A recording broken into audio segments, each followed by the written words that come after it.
Hey everyone, welcome back to another episode of What's Your Next. And today we are marching forward on the franchise disclosure document again. We're here in item number 13.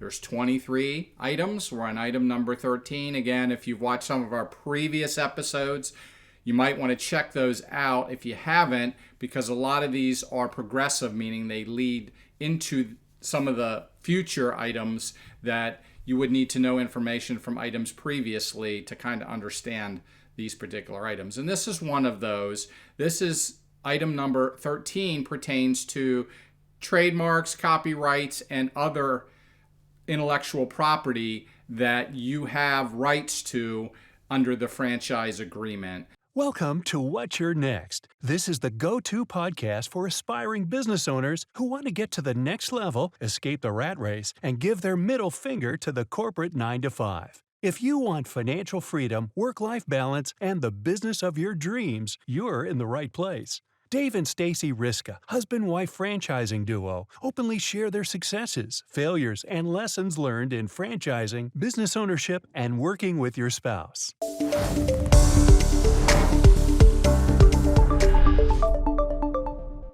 And this really breaks down into a few different areas. Number one is the trademarks, as I said, and we'll get deeper into this. The second is the royalties, the advertising, and intellectual property. And then lastly, enforcement, which is obviously critical if you break the law. Now, if you're not following the franchise disclosure document. So let's talk with trademarks.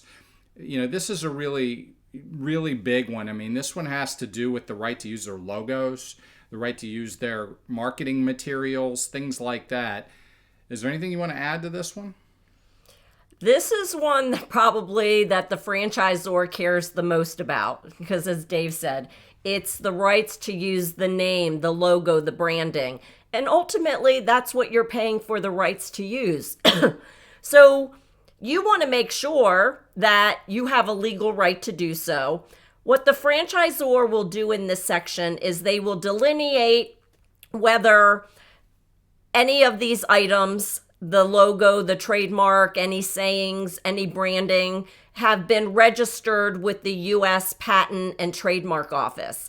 And then you'll have all the specific details about such. So one, at a very high level, it's important to know what those legal rights are, you know, who owns it, has it been registered, and then diving deeper, what rights do you get to use in using it? Right. And so the next section on top of that is royalties, which is basically another rehash of what we've seen before. What are you paying for the right to use those registered trademarks and other intellectual property that you're giving the right to use?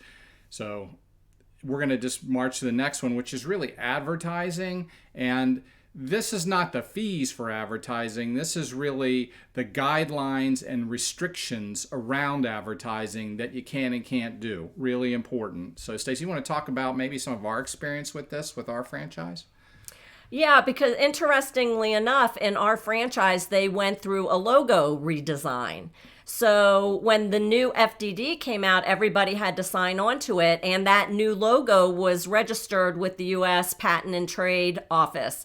So it's really, you just can't modify it. You can't add, locally owned and operated. You can't really do anything. You can't modify or enhance. So think about it when you go to McDonald's. Their logo looks exactly the same no matter where you find their multitude of locations. And there's a reason for it, right? So please don't ever mess with a franchise's brand, tagline, slogans, any of that. Oh, I don't think you would want to. That's the main reason for investing in a franchise. But believe me, it's something that the franchisor takes very seriously. The rights of using it, ensuring that you're doing it in the correct way. Right. I'll give you a little example of one that I thought was pretty funny in our franchise. Is we actually got busted for putting a logo on our website that was not a high enough resolution. they were unhappy literally with just the resolution of the logo on the website, and we had to change it, and we did. So it was a pretty good example of where this was enforced. It was clearly in our FDD that we had to follow the rules as far as using their trademarks. All right, so the next one's intellectual property. And this is things such as copyrights, trade secrets, patents, those types of intellectual property. Do you want to expand on this one a little bit? Well, it's the secret recipe, right? And the franchise needs to protect that. So think about the secret recipe of Colonel Sanders, KFC, right? I bet that their FDD is very detailed on being able to share any of those items that are in that secret recipe. I'm not even sure franchisees know exactly what's in it. But this item, is going to delineate that. So for example, even in our coffee smoothie franchise, we know that there are certain ingredients, right? We know who produces it, but we therefore cannot go out and create that same exact recipe. That would be an infringement of the system. Absolutely, that would definitely be. And again, this is one of those ones where they put this in place to protect you and to protect them. That is the secret sauce for them in most cases. They do not want that intellectual property to get into the wrong hands. Number one, you got to be careful who you share that information with. And number two, you certainly can't copy it and do it yourself. You're going to get in trouble if you do that. So finally, there's enforcement. And enforcement is really the policies and procedures for enforcing all of this intellectual property and trademark usage.